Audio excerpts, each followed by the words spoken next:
Hello, Temple Sinai, and happy Purim. This is Rabbi Dan Fellman, and it is my pleasure to share with you the Purim story. So get ready for the quick version of Megillah Esther, the story of Purim.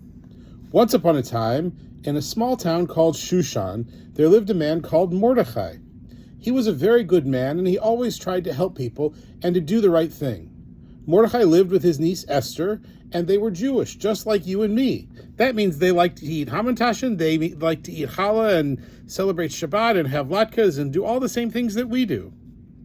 In the same town, there was also a king. King's name was Achashverosh. It sort of sounds like what you do when you sneeze. Achashverosh, achoo. He lived in a big palace, and he had lots of money and lots of fancy things, but he was a little bit lonely.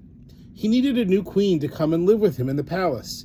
He looked everywhere, and eventually he decided that the one person he liked most of all was Esther, who was not only beautiful, but also kind and very smart. So Esther said goodbye to Uncle Morty, and she went to live in the palace with the king and become his queen. But she didn't tell him that she was Jewish. Now there was a terrible evil man who worked in the palace. His name was Haman. Boo! He expected everyone to do exactly what he said and to bow down to him when they saw him. And he got angry if somebody didn't do exactly what he wanted. One day, Haman, boo, met Mordechai, yay, and Mordechai, yay, did not bow down to him. Haman, boo, became very angry, and he went to the king and he said, "There are some people around here who do things differently from other people, and I think you should make them go away." The king didn't really know what Haman, boo, was talking about, but he said, "Okay, you can tell those people to go away, the ones who do things differently."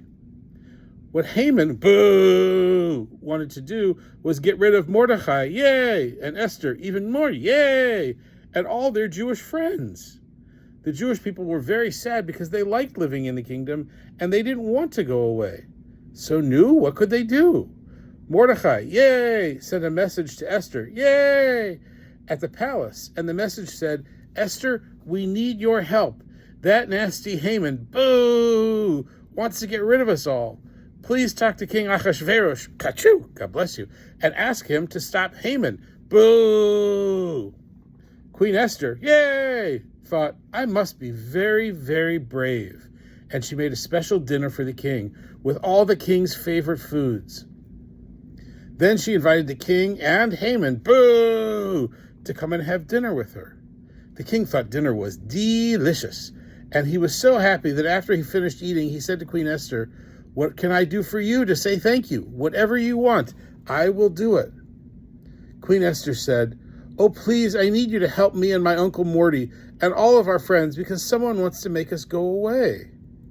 "Well, that's terrible," said the king, because he really liked Esther, and he didn't want her to go away. "Who wants to get rid of you and your family and friends?" Esther, yay, pointed at Haman, boo, and said, "It's him, Haman, boo, wants to get rid of us." "Oh no," said the king, and he was very angry indeed. He called his guards and said, "Take away Haman, boo, and get rid of him instead." Then the king asked Mordechai, yay, to come and work at the palace and do Haman, boo's job. But of course, Mordechai was much nicer than Haman, boo, and nobody had to go live anywhere else if they didn't want to. So after that, everyone lived happily ever after. Mordechai did a really good job working for the king, and Queen Esther, yay, made delicious treats called hamantashen. And now you know at least the short version of the story. Happy Purim. Glad to celebrate with you. Looking forward to celebrating many, many, many more good times together. What's your favorite flavor of hamantashen?